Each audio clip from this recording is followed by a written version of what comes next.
ನರಿಯ ಕತೆ. ಕಪಟ ವಿದ್ಯೆಯಲ್ಲಿ ಪರಿಣಿತನಾದ ಉಪಾಯ ನಿಪುಣನೆಂಬ ಒಂದು ನರಿ ಇತ್ತು. ಅದು ಒಂದು ಕಾಡಿನ ದೊಡ್ಡ ಪರ್ವತದ ತಪ್ಪಲಿನ ಒಂದು ಬಿಲದಲ್ಲಿ ವಾಸ ಮಾಡುತ್ತಿತ್ತು. ಅದೇ ಕಾಡಿನಲ್ಲಿ ಪುಂಡರೀಕನೆಂಬ ಹುಲಿ ಇತ್ತು. ಅದು ಪ್ರತಿದಿನ ಬೇಟೆಗೆ ಹೋಗಿ ಮಾಂಸವನ್ನು ತಂದು ತನ್ನ ಗುಹೆಯಲ್ಲಿಡುತ್ತಿತ್ತು. ಆ ಮಾಂಸವನ್ನು ತಿನ್ನದೆ ಕೂಡಿಟ್ಟ ನಿಧಿಯೆಂದು ಅದನ್ನು ಹಾಗೇ ಉಳಿಸಿ ಮಾರನೇ ದಿನವೂ ಬೇಟೆಗೆ ಹೋಗುತ್ತಿತ್ತು. ಆ ನರಿ ಹುಲಿಯ ಗುಹೆಯನ್ನು ಕಂಡು ಹಿಡಿದು ಹುಲಿ ಬೇಟೆಗೆ ಹೋಗಿದ್ದಾಗ ಒಳಗೆ ಹೋಗಿ ಅಲ್ಲಿದ್ದ ಮಾಂಸವನ್ನು ತಿಂದು ಹೋಗುತ್ತಿತ್ತು. ಬೇಟೆಯಿಂದ ಹಿಂತಿರುಗಿದ ಹುಲಿ ಹೊಸ ಮಾಂಸವನ್ನು ತಂದಿಟ್ಟು ಈ ಮೊದಲು ತಂದಿರಿಸಿದ್ದ ಮಾಂಸವನ್ನು ಕಾಣದೆ ಆಶ್ಚರ್ಯಗೊಂಡಿತು.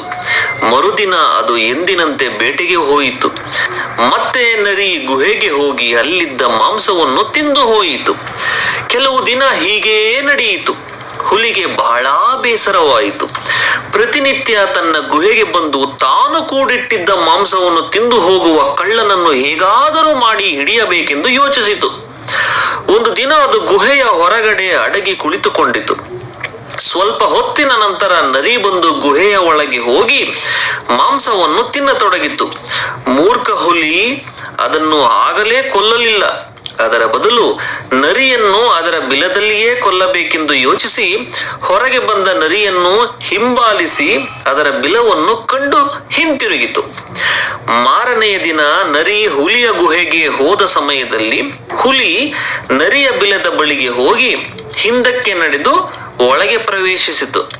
ತಾನು ಬಿಲದಿಂದ ಹೊರಗೆ ಹೋದಂತೆ ನರಿ ಭಾವಿಸಿಕೊಳ್ಳಬೇಕೆಂದು ಹುಲಿಯ ಯೋಚನೆಯಾಗಿತ್ತು. ಸ್ವಲ್ಪ ಹೊತ್ತಿನ ನಂತರ ನರಿ ತನ್ನ ಬಿಲದ ಬಳಿಗೆ ಹಿಂತಿರುಗಿ ಬಂತು.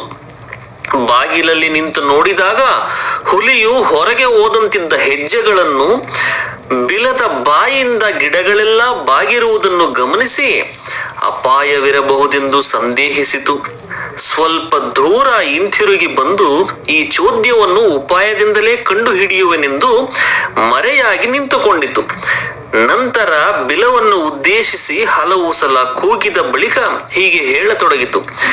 ಎಲೈ ಬಿಲವೇ, ಇಷ್ಟು ಕಾಲವೂ ನೀನು ನಾನು ಬರುವಾಗ ಎದುರುಗೊಂಡು ಸೇವೆ ಮಾಡುತ್ತಿದ್ದೆ. ಈಗ ನಾನು ಕರೆದರೂ ನೀನು ಪ್ರತಿಕ್ರಿಯೆ ವ್ಯಕ್ತಪಡಿಸುತ್ತಿಲ್ಲವಲ್ಲ.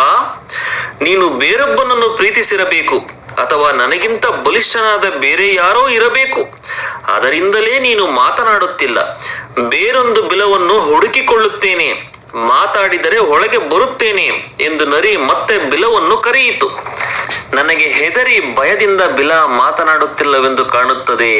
ಇನ್ನು ನಾನಾದರೂ ಶಬ್ದ ಮಾಡಿ ನರಿಯನ್ನು ಒಳಗೆ ಬರಿಸಿ ತಿನ್ನುತ್ತೇನೆ ಎಂದು ಯೋಚಿಸಿದ ಹುಲಿ ಮೂರ್ಖನಂತೆ ಹೂಂಕರಿಸಿತು.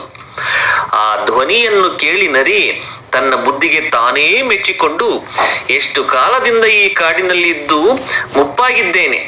ಗಿಡಗಳು ನಡೆಯುವುದನ್ನೇ ಆಗಲಿ, ಬಿಲ ಮಾತನಾಡುವುದನ್ನೇ ಆಗಲಿ ಕಂಡಿಲ್ಲ, ಕೇಳಿಲ್ಲ ಎಂದುಕೊಂಡು ಆ ಸ್ಥಳದಿಂದ ಓಡಿ ಹೋಗಿ ಪ್ರಾಣ ಉಳಿಸಿಕೊಂಡಿತು. ಈ ಕಥೆಯು ನಿಮಗೆ ಇಷ್ಟವಾಗಿದ್ದರೆ ಲೈಕ್ ಮಾಡಿ, ಕಮೆಂಟ್ ಮಾಡಿ, ಶೇರ್ ಮಾಡಿ ಹಾಗೂ ಸಬ್ಸ್ಕ್ರೈಬ್ ಮಾಡೋದನ್ನು ಮಾತ್ರ ಮರೆಯಬೇಡಿ.